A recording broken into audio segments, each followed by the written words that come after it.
Desde hace tiempo quería hacer un video sobre cómo es estudiar medicina estando en pandemia. No lo había hecho por vergüenza más que nada, pero al final de cuentas la vergüenza y la pena se tienen que quitar.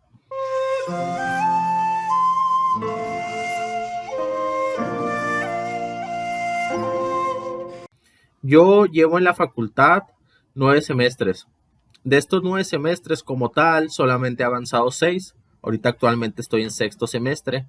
Esto porque en un inicio, cuando yo entré, el modelo educativo te hacía hacer un examen de admisión, lo tenías que pasar y si lo pasabas, entrabas a una especie de llamado semestre selectivo o semestre cero, en donde tú junto con todos los aceptados o todos los que pasaban ese examen, tenían que cursar durante 6 meses 4 materias. Estas 4 materias eran anatomía, biología celular, estadística y biofísica, si no mal recuerdo. Entonces, suponiendo que fueran 300 las personas que estuvieran cursando el semestre selectivo, nada más iban a tener para pasar a primero 100, 150 lugares. Entonces, todas estas 300 personas pues tenían que competir a través de su promedio, pasaban los mejores. El que tuviera mayor puntaje entraba y así hasta que se acabaran todos los lugares disponibles. Esta maniobrita nos va a costar 51 años. Entonces yo la primera vez no pasé a primer semestre, así que en total hice 2 semestres selectivos y cuando yo entré a primero repetí 2 materias, entonces me atrasé otro semestre. Entonces como tal llevo 9 semestres en la facultad y de esos 9 semestres he avanzado 6, ahorita estoy en sexto. Yo estuve yendo a clases presenciales los 2 primeros semestres selectivos y el semestre que repetí de en primero. Aparte estuve yendo primero, segundo y la mitad de tercero. Ya cuando entré a tercer semestre, a la mitad fue cuando comenzó la pandemia. En su momento yo tenía todo ese tiempo, tuve que estarme levantando a las 5 de la mañana para entrar a las 7 de la mañana a la escuela. Entonces yo me tuve que acostumbrar a esto, a levantarme, alistarme, bañarme, hacerme almuerzo, almorzar y aparte preparar el lonche que iba a llevar ese día para poder estar a las 7 de la mañana, más tardar, a veces 6:50 en la escuela.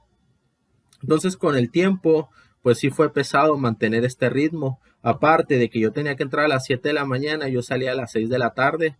Salía a las 6 de la tarde, llegaba a mi casa a las 6:30, 7 de la tarde, hacía comida. L'espoir est un plat bien trop vite consommé.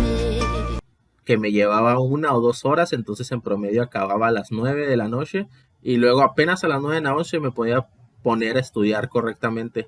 Entonces a veces acababa a las 2, 3 de la mañana de estudiar y terminaba durmiendo 3, 4 horas, a veces 5. A veces inclusive si estaba ya muy cansado no estudiaba y me dormía mis 8 horas.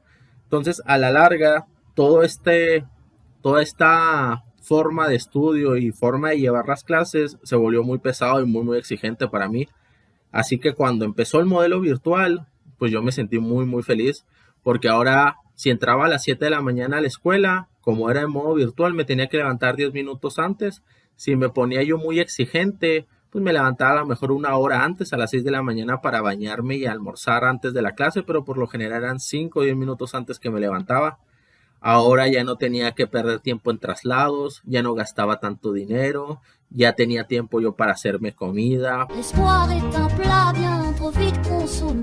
para estudiar correctamente, para descansar y también para yo tener vida personal, para ver series, ver películas, cumplir mis hobbies, jugar con mis perritas, atender la casa. Eso fue al inicio de la pandemia. Pero conforme fue avanzando todo este modelo virtual que todavía estoy llevando, me di cuenta de muchas deficiencias y muchos problemas que genera. No sé si el mismo modelo lo genera o los docentes o el modelo educativo de mi facultad lo hace, pero pues son problemas que yo ahorita estoy viviendo y que están viviendo muchos de mis compañeros. ¿Por qué me persigue la desgracia? Al principio, como les digo, todo estuvo chido, todo fue placer, todo fue tiempo libre y más cosas buenas, pero después me di cuenta de que primero las clases virtuales no, no llenaban del todo lo que hacían las clases presenciales. En las clases presenciales yo llevaba dos tipos de clases, las clases puramente teóricas y las clases puramente prácticas, o sea, cuando iba a laboratorios, cuando iba al hospital, cuando iba a prácticas X y Y. Entonces, el modelo virtual lo único que suplía y lo único que hacía bien era llevar a cabo las clases puramente teóricas. Las prácticas prácticamente se abandonaron o yo no he ido casi a hacer clases prácticas desde que empecé en el modelo virtual. Entonces ese fue el primer choque que yo tuve, darme cuenta de que las clases virtuales no estaban llevando a cabo correctamente los temas prácticos que se debían de llevar a cabo. Segundo, yo durante todo el modo presencial sí estuve exponiendo, de hecho nosotros llevábamos a cabo las clases, nosotros preparábamos el tema y el docente prácticamente lo único que hacía era aportar o corregirnos. Siéntate, papá, mientras nosotros chambeamos. Eso está mal, pero pues es tema para otro video. Pero aún así a mí me tocaba en general por todas las materias exponer una, a veces hasta 2 veces por semana. Con el modelo virtual cambió. Ahora ya no me tocaba exponer 1 o 2 veces por semana. A veces a mí me tocaba mínimo exponer 2 veces, a veces hasta 4. Entonces no es lo mismo leer un tema de 10 páginas y darle a lo mejor 1 o 2 vueltas al mismo tema para que te quede a ti bien claro, a leerlo, darle tu segunda vuelta, resumir el tema, trasladarlo a PowerPoint y tú asegurarte de dar bien la explicación para que tus compañeros lo comprendan. Entonces, pasaba esto, teníamos mucho menos tiempo para estudiar o teníamos más bien más carga académica porque ahora teníamos que exponer más. Y luego aparte los docentes en su mayoría se desentendieron prácticamente de la materia. Si antes su aportación era prácticamente mínima porque nada más nos daban comentarios o nos hacían correcciones, ahora a veces inclusive ni siquiera eso pasaba. Siéntate, papá, mientras nosotros chambeamos. Esto además de que con el tiempo nosotros llevábamos en promedio 9 materias, a veces más, a veces menos. Teníamos que estudiar o tenemos que estudiar más bien un tema de 10 páginas prácticamente por día por cada materia. Entonces tú estudiabas en una materia 10 páginas, en otro 10 páginas, en otro 10, en otro 10 y luego al siguiente día otra vez, otra vez, otra vez y al final de cuentas todos los días se volvían igual, estudiar temas, presentarlos o verlos en clase y luego estudiar temas, presentarlos o verlos en clase y nunca lográbamos aterrizarlos o nunca lográbamos ponerlos en práctica o verlos. Los temas al final de cuentas siempre se quedaban en el aire porque como eran tantos y solamente se veían y no se ponían en práctica, pues a veces no los aprendías. Yo no los aprendía bien, muchos compañeros que tengo no los aprendías bien y esto te desanimaba. Pasaban todas estas situaciones y además habían ciertas materias que notaban que era deficiente el modelo virtual y querían compensarlo con tareas o con trabajos.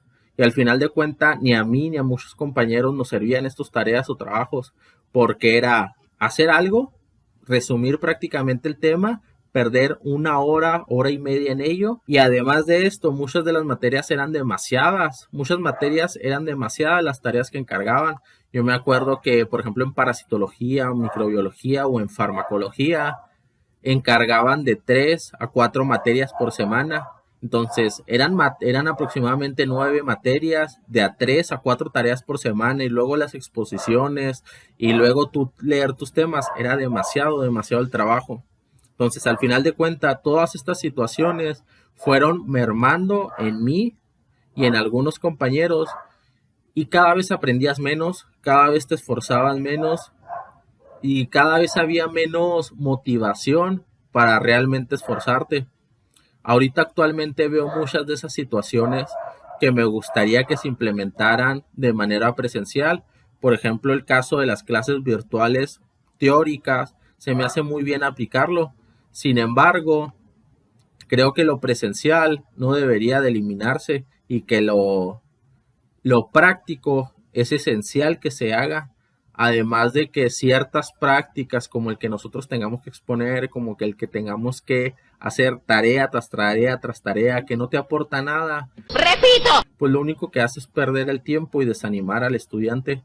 Actualmente yo ya estoy pudiendo ir a prácticas más a menudo, no tanto como me gustaría, pero ahora me doy cuenta en una de las materias que voy, que es obstetricia, que si yo invierto 4 horas a leer obstetricia, aprendo cierta cantidad de información, pero si yo voy a un hospital esa misma información que yo aprendí en 4 horas, la puedo aprender fácilmente en 20 o 30 minutos a través de la práctica, de verlo y de que haya algún médico adscrito, residente o interno que me ayude a comprenderlo, explicándomelo mejor.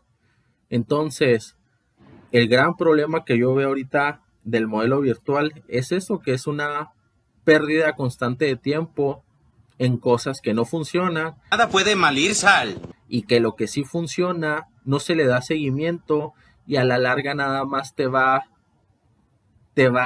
quitando las ganas de seguir estudiando cada vez más. Salir mal. Es lo primero que sale mal. Esta fue mi experiencia, no sé cómo sea la de ustedes, ojalá la puedan compartir y ojalá les haya gustado este video. Nos vemos.